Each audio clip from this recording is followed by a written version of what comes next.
Infiniti's Q50 is a compact executive saloon that focuses primarily on luxury and technology in its efforts to offer buyers in this segment something genuinely different.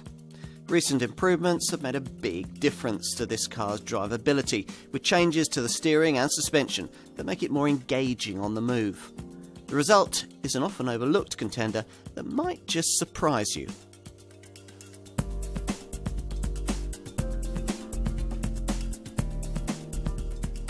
The compact executive saloon. Well, think of this kind of car and you think of BMW's 3 Series, Audi's A4 or the Mercedes C-Class, maybe also Jaguar's XE. These 4 models dominate that segment, but do so in such a way that choosing one of them has become something of a lazy, predictable choice. So, what if you like that kind of car, but you want a stylishly different alternative? Something like this, the Infiniti Q50. There are, of course, other options in the segment if you want to go your own way, but they usually come with caveats attached. A Volvo S60 isn't quite classy enough.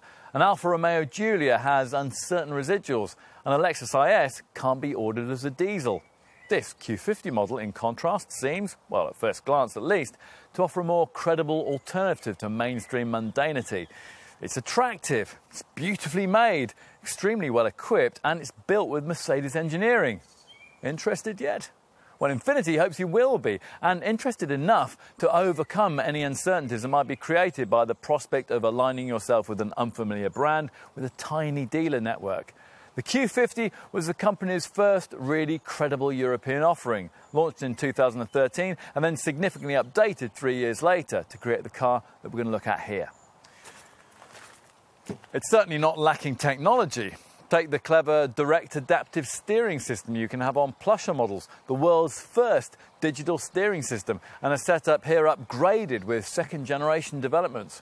It effectively allows the car to control itself while also offering an unprecedented number of ways to tailor the response you get at the wheel.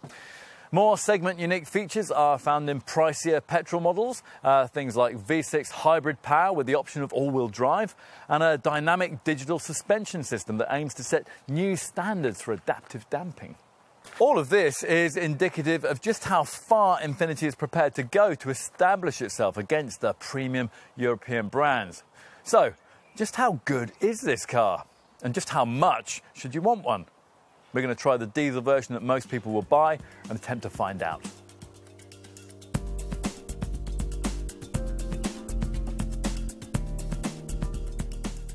Now, an Infiniti may be Nissan's luxury brand, but the engineering here is anything but mainstream. It's not only that this 2.2-litre diesel variant borrows its engine from Mercedes, it's also that some of the technology potentially available in this car is genuinely cutting edge. Take the steering system. It's the thing people have talked most about when it comes to the drive dynamics of this car.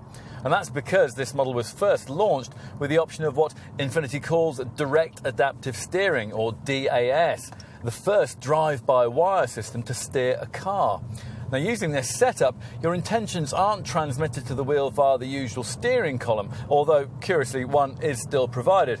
Instead, inputs from the steering wheel are processed via electronics, and then motors replicate your commands at the wheels.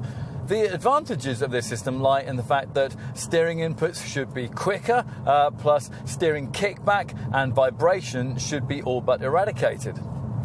It took Infiniti over 15 years to develop this setup, and the brand apparently used F1 world champion Sebastian Vettel to try and finesse it.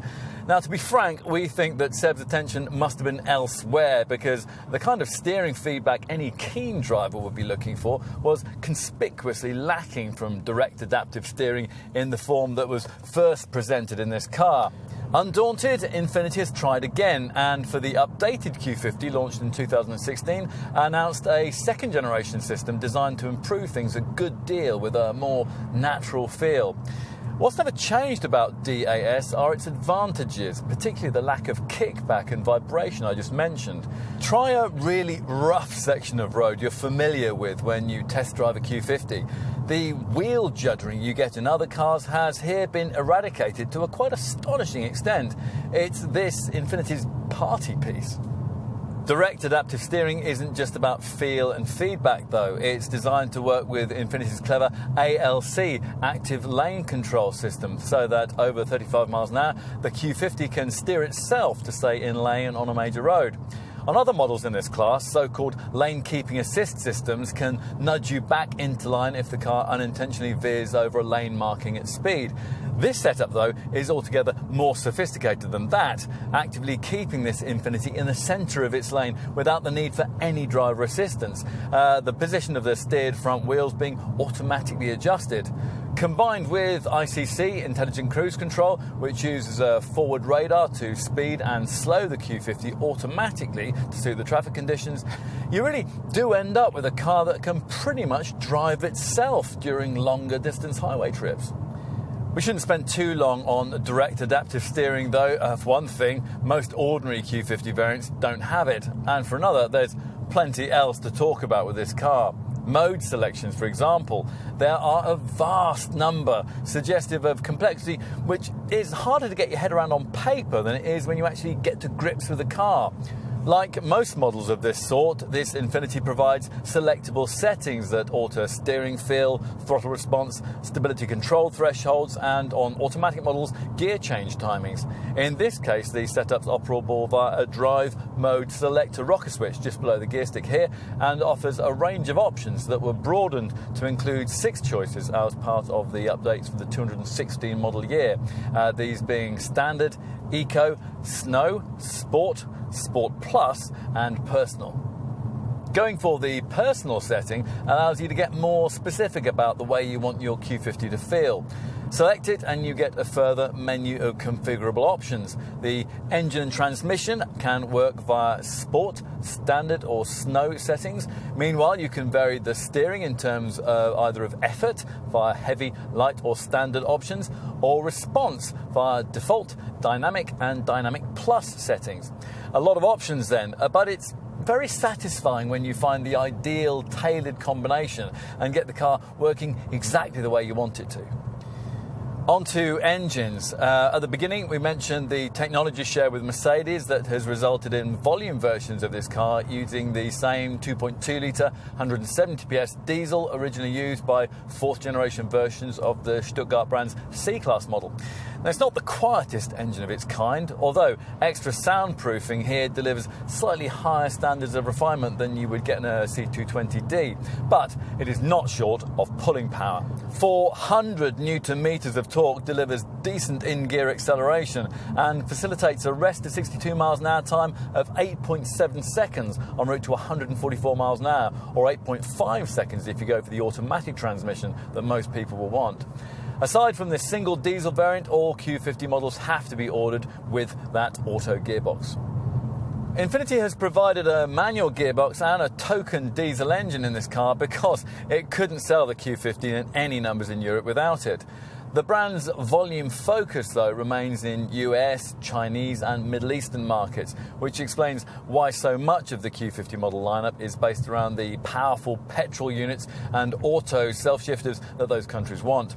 On these shores, there are 3 engine options, all Infiniti's own. The first being a 215 PS 2-litre turbocharged unit that's capable of 62 miles an hour in 7.2 seconds, which, to give you some perspective, is the same as a BMW 320i. Next up is the petrol electric hybrid variant. Now, with this model, you get a 3.5-litre V6 engine beneath the bonnet that works with a 68 HP electric motor tucked away beneath the boot floor to create a combined power output of 306 PS, enough to take the car to 62 miles an hour in 5.1 seconds. That figure falls only slightly to 5.4 seconds if you go for the all-wheel drive version. 4x4 traction allied to hybrid power, a unique confection in this segment. At the top of the range, there's a variant Infiniti is very proud of, a potent 3-litre twin-turbo petrol V6 variant that's been added as part of the mid-term Q50 updates, and they're to take on cars like Audi's S4, BMW's 340i and the Mercedes-AMG C43. With 400 PS on tap, it certainly has the firepower. This flagship version able to sprint from rest to 62 miles an hour in just 5.1 seconds on the way to a maximum speed that has to be artificially restricted at 155 miles an hour. It's the derivative that the brand chose to launch with what it hopes is another groundbreaking piece of technology, DDS, or Dynamic Digital Suspension. Yes, we've seen adaptive damping systems like this before. How many of them, though, have you tried and struggled to see much difference between the various modes on offer? Now, with DDS, digital technology makes all the difference, monitoring body roll, pitch and bounce rates to a much finer degree, and based on that feedback, intricately adjusting valves within the shock absorbers to suit the kind of feel you want based on whatever drive mode selection you've made. Now, we don't have DDS here or any of those powerful petrol engines, but even in its volume diesel form, this Q50 feels an accomplished thing, and it helps that all models get dual flow shock absorbers that give some degree of suspension adaptability over different surfaces. Even so, this Infiniti still isn't as sharp to drive as its German rivals, but then that is partly down to the quite significant extra weight that this model has to carry around. As a result, agility isn't this car's strongest suit, but as we suggested earlier, refinement and a costing sense of luxury very much is. It's a kind of car that we think many high-mileage business buyers would really enjoy.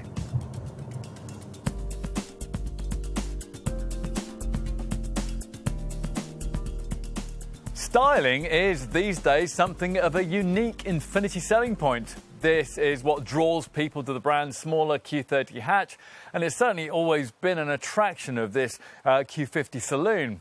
It's common in the compact executive class for any given contender to be merely a visually scaled down version of a larger, full executive sector model, which isn't really very imaginative.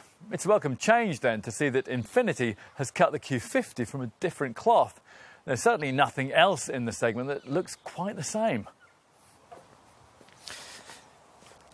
The reasons why start here at the front, where this prominent grille's rather distinct look is down to what Infiniti calls a double arch, the curve of the top mirrored by that down below.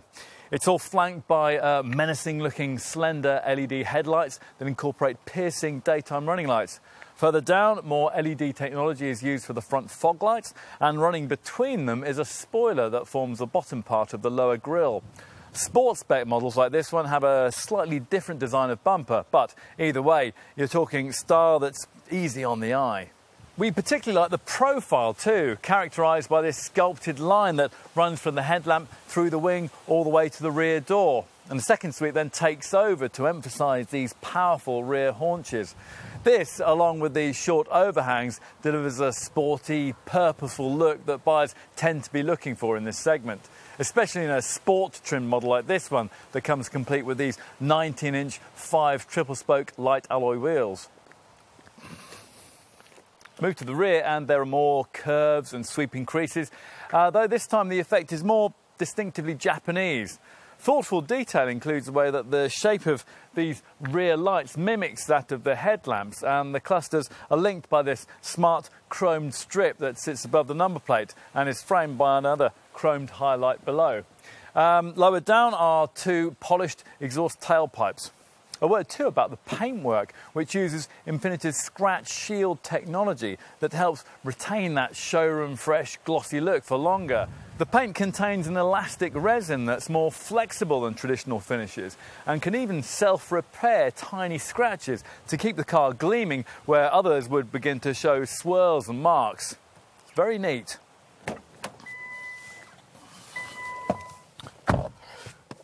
Time to take a seat behind the wheel, where the premium feel you get on this upper spec model is also reflected right down the range, in contrast to German rivals where base models tend to make it very clear how little you've spent. Leather upholstery is standard, providing you avoid entry-level trim, and sport models like this one get emphasised side bolsters that provide a little more cornering support. The detailing's nice too, with cool to the touch satin chrome plated surfaces and glossy piano black finishing, although as usual this marks up rather easily. They've even thought about the seat belts, which feature a herringbone weave that Infiniti says is 20% softer to the touch. It's also designed to be easier to pull out as you put the belt on, and the fabric is less likely to snag on your clothing.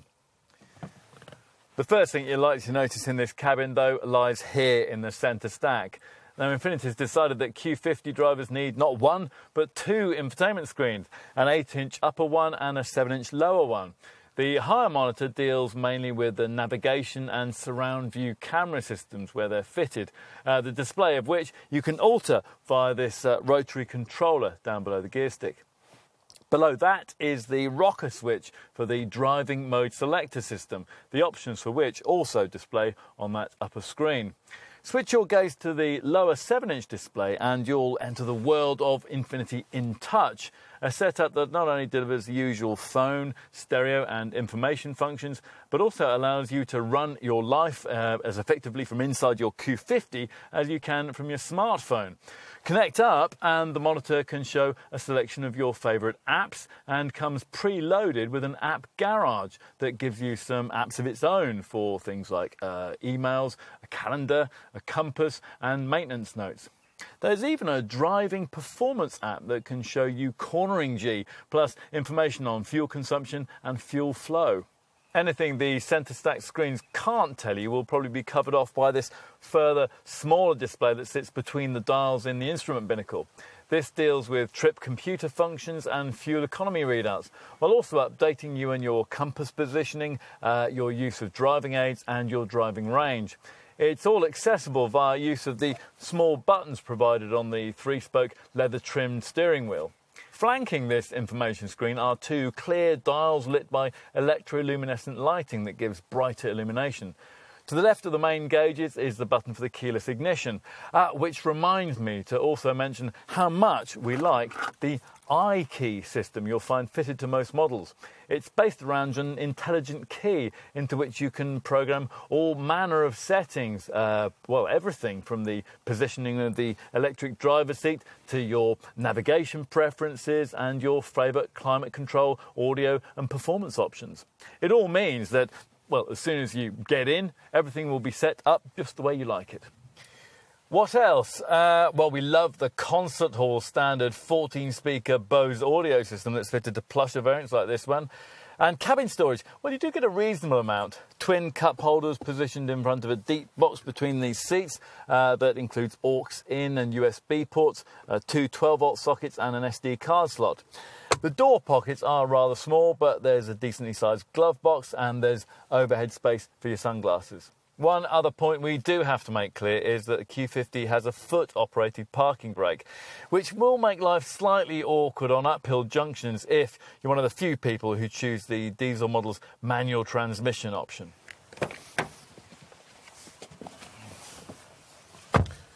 Time to take a seat in the rear, where you'll find one of the more spacious rear cabins in the sector.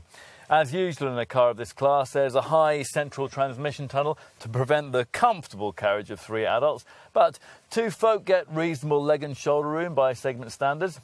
Headspace, though, will be limited to the very tall by this sloping roof.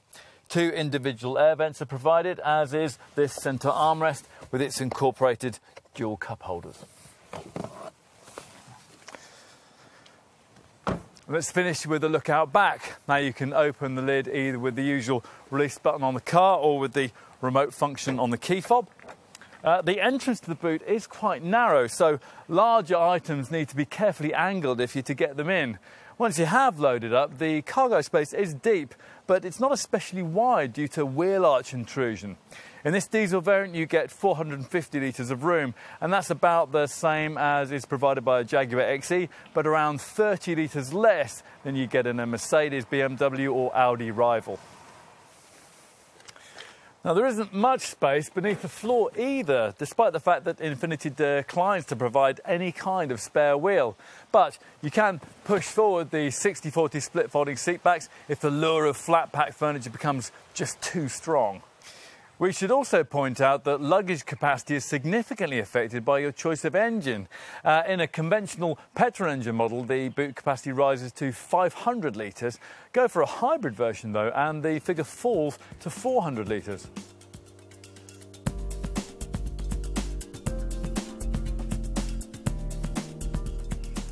Anyone familiar with the compact executive market segment could make some very educated guesses at the pricing of this Infiniti Q50. So if you're reckoning on most versions of this car being sold in the £30,000 to £45,000 bracket, then you're bang on the money.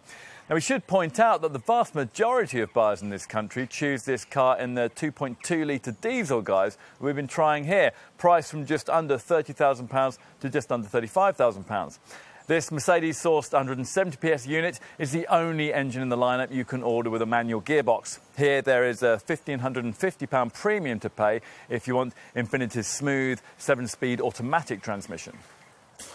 All of the other engine choices in the Q50 range are petrol-powered and have the auto box as standard. The two main conventional options are a 211 PS 2-litre turbo variant that starts from around £33,500 and the 400 PS twin-turbo 3-litre variant that Infiniti has recently added to the lineup, for which you'll need a budget of around £45,000. Alternatively, if you're seeking a performance-orientated blend of performance and efficiency, you could look at the 3.5-litre 306 PS petrol-electric hybrid derivative, priced from around £41,000. The hybrid variant is the only model in the Q50 range that can be ordered with the option of four-wheel drive, extra traction that will add another £1,655 to the asking price. You'll be wanting to know what sort of value proposition that represents against competitor models in the compact executive segment. So, let's see. Starting with this volume 2.2-litre diesel variant. Now, it shares its engine with a Mercedes C220D, and almost all sales in this segment go either to that car or its three closest rivals. Entry-level 2-litre diesel versions of the Audi A4, the BMW 3 Series and the Jaguar XE.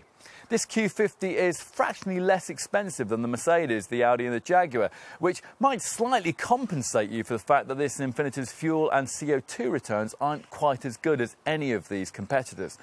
Perhaps the main difference, though, is that unlike Infiniti, Mercedes, Audi, BMW and Jaguar all offer more powerful diesel variants if you want them. A few might also be tempted by the fact that Audi and BMW offer four-wheel drive as an option too. Perhaps, though, we're shining the spotlight in the wrong direction. The whole reason you're probably considering this Q50 in the first place is because you don't want yet another C-Class, A4, 3 Series or Jag-badged compact executive saloon. Instead, you're the kind of person likely to consider some of the more intriguing alternatives that play a supporting role in this market segment. A Volvo S60 perhaps, maybe even a Lexus IS, or even an Alfa Romeo Giulia.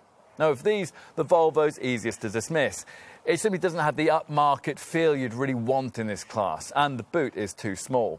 The Alfa is more interesting and would save you a little, but its residual values will be uncertain. Finally, the Lexus is worth looking at, but the only version of that car worth considering, the comparably priced IS300H, uses a 2-litre petrol-electric hybrid engine, so you'd really need to be looking at switching away from diesel to want that. We ought also to say a few words about the value proposition offered by the petrol Q50 models further up the range. At first glance, the Q50 2-litre T seems difficult to justify against obvious Mercedes, Audi, BMW and Jaguar petrol rivals, until you factor in the extra equipment necessary to upgrade those cars to Infiniti's standard. You could make the same argument for the 3-litre twin-turbo version of this car, which competes against sports saloons like Audi's S4, BMW's 340i and the Mercedes-AMG C43. Ultimately, it comes down to what you want. Finding alternatives for the Q50 hybrid derivative is more difficult. Alternative hybrid models from the big players in this sector are certainly cheaper, but they use much smaller engines, some of these mated to the plug-in technology that Infiniti can't yet offer. Ultimately, if you want a compact executive saloon with really strong V6 petrol hybrid pulling power and the option of four-wheel drive, and you don't mind paying a little more for all of this, then you'd have to visit your nearest Infiniti showroom. You would have to be a fairly unusual kind of buyer to be wanting that, though. If, having considered all of that, you conclude that it is a Q50 that you really want, then a major influencing factor will be the high level of standard equipment that you'll be expecting from this premium Japanese brand. So let's look at that in a little more detail. The base SE spec only applies to the 2.2-litre diesel model we're trying here, but even that includes plenty.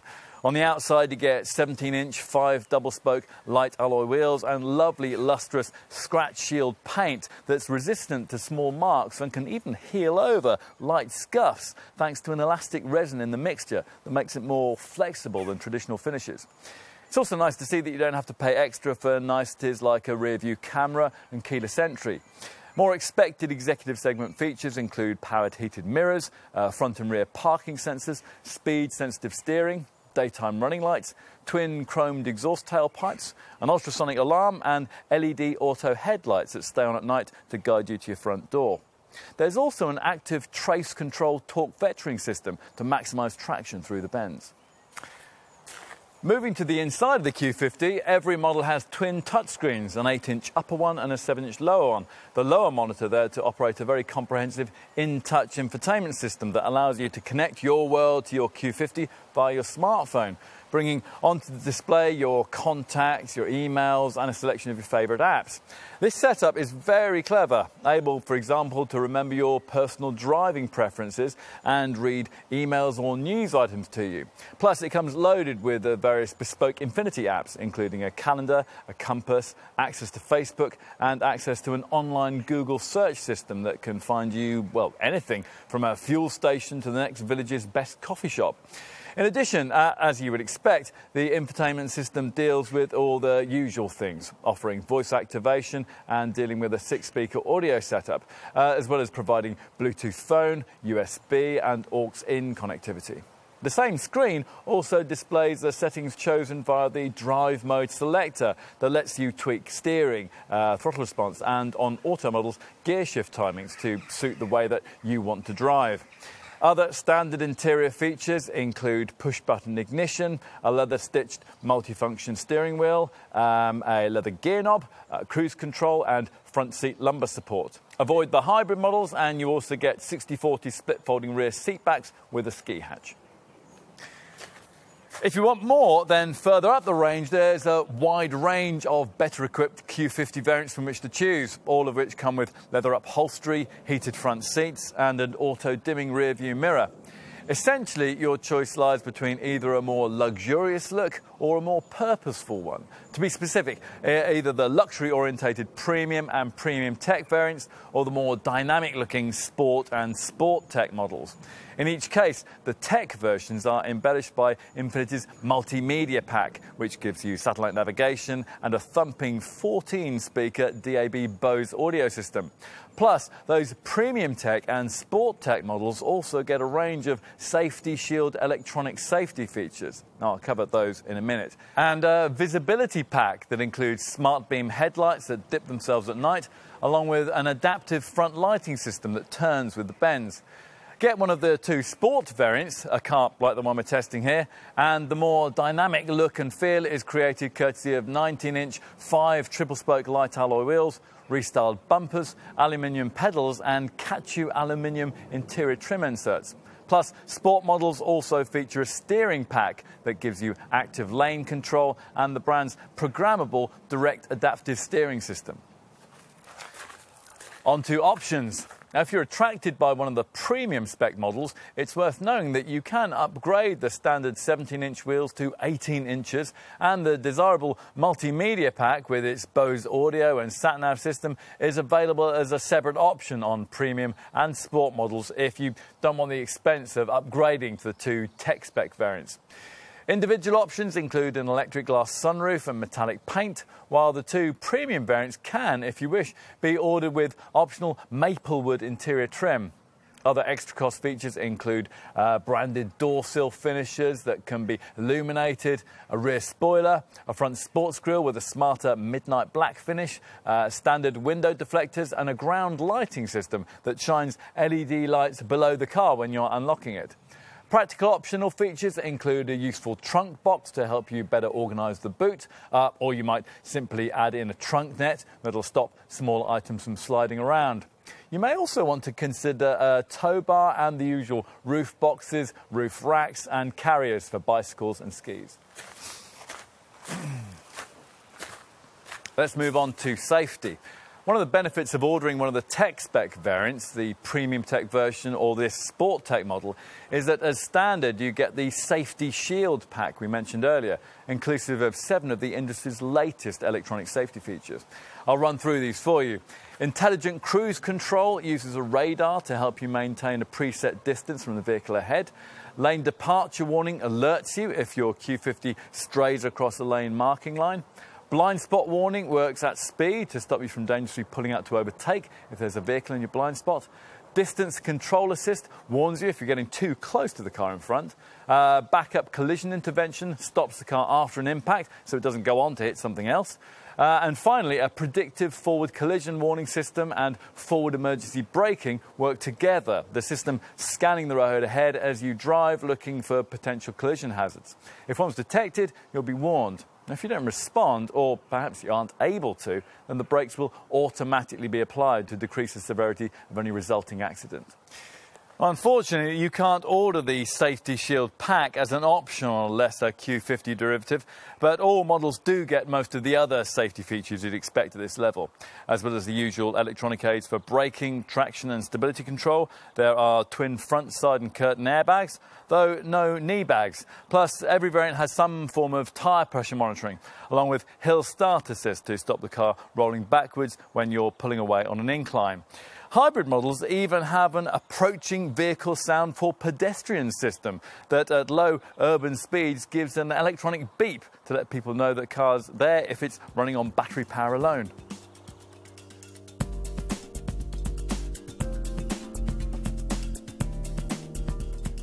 If you're looking at a compact executive saloon of this kind, it goes without saying that you'll be looking hard at running cost figures. That goes with the territory.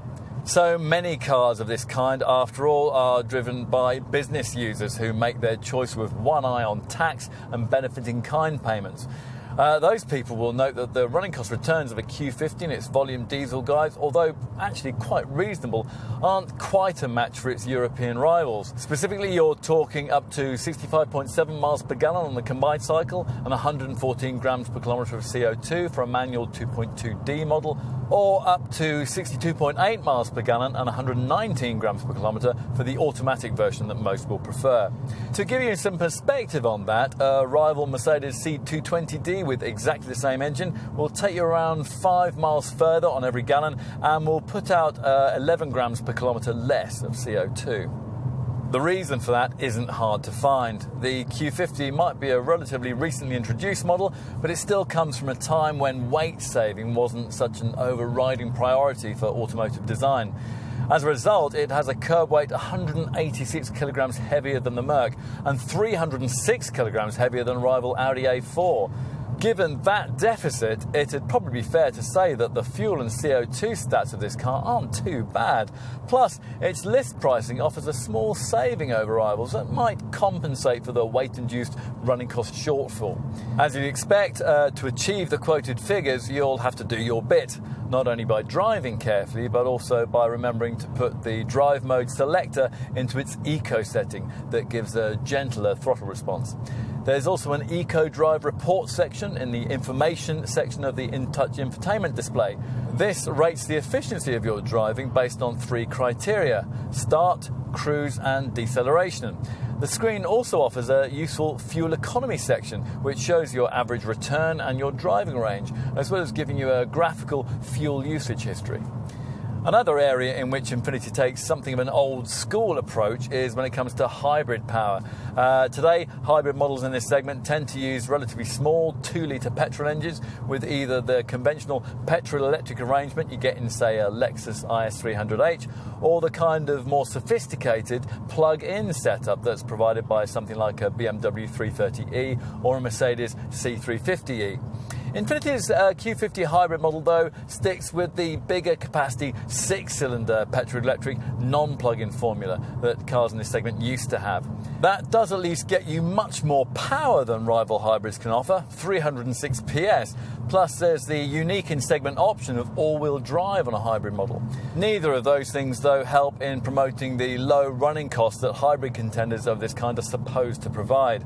Hence the Q50 hybrid's rather unremarkable returns. 45.6 miles per gallon on the combined cycle, and 144 grams per kilometre of CO2. That's for the two-wheel drive model. Go for all-wheel drive and those readings fall to 41.5 miles per gallon and 159 grams per kilometre. Expectations will be lower when it comes to returns from the two turbo petrol models, both of which only come with automatic transmission. We'll brief you on those. The 2-litre turbo variant manages 44.8 miles per gallon combined consumption and 146 grams per kilometre of CO2. As for the 400 PS 3-litre twin-turbo V6 flagship version, expect 31 miles per gallon and 206 grams per kilometre. What else? Well, you'll probably want to know about residual values, which inevitably won't be quite as strong as those of the established brands. After 3 years and 60,000 miles, you can expect a Q50 2.2D Sport Tech Auto, like the one we're trying here, to retain around 25% of its original price. And that's about 10% less than you get from a rival German model. You might expect servicing to be another issue, given the relative scarcity of Infiniti dealerships around the country.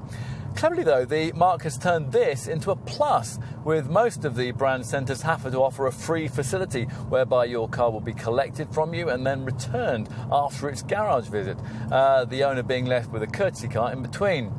Garage visits, by the way, are required every 15,500 miles.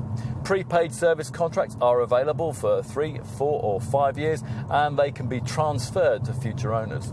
The warranty is the usual 3-year, 60,000 mile package, extendable at extra cost to 6 years if you wish. Go for the hybrid model, and specific hybrid components are covered by a longer 5-year guarantee, although the mileage limit stays at 60,000 miles. On all models, roadside breakdown assistance is part of the standard Q50 ownership package for the first 3 years. This is valid across the whole of Europe, and as part of Infiniti's bid to provide faultless customer care, they will, in the unlikely event of a breakdown, provide a replacement car, first-class accommodation, and even onward flights if you're in a hurry. Finally, insurance. Ratings range between groups 30 and 31 for the 2.2D diesel. The petrol-powered 2-litre turbo models reside in groups 35 or 36, depending on what trim you choose, while the hybrid versions sit in group 40 or 41. As for the potent 3-litre turbo, you're looking at either group 35 or group 38, depending on the spec you choose.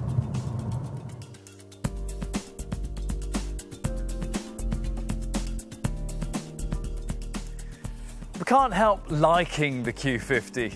It does, after all, offer an intriguingly different option in what can be a rather predictable segment. And in contrast to obvious rivals who feel the need to slavishly follow the dominant brands in offering perceived sportiness, it brings an unashamed focus on refinement and luxury that we think most typical buyers would actually rather appreciate. To be one, you'll need to be an understanding sort. You don't get class-leading efficiency figures here or the support of a vast dealer network. And, as we suggested, drive dynamics focus on lowering your heartbeat rather than raising it. Against all that, though, there's plenty that'll draw you to this car. From its handsome looks to its spacious, well-appointed cabin, it pampers its passengers in a way that few of its rivals do. And that small dealer network will treat you like royalty. We do think it's a pity that, for the time being anyway, Infiniti restricts its choicest technology to the priciest Q50 models. There's also an obvious problem with the lack of an estate variant and the absence of a wider range of diesel engines. We're confident, though, that this progressive Japanese brand can solve these issues in the future. As for the present, well, this Q50 is a work in progress, but a car that certainly deserves a wider audience. It's not an obvious choice, but for the right kind of buyer, it could be a very satisfying one.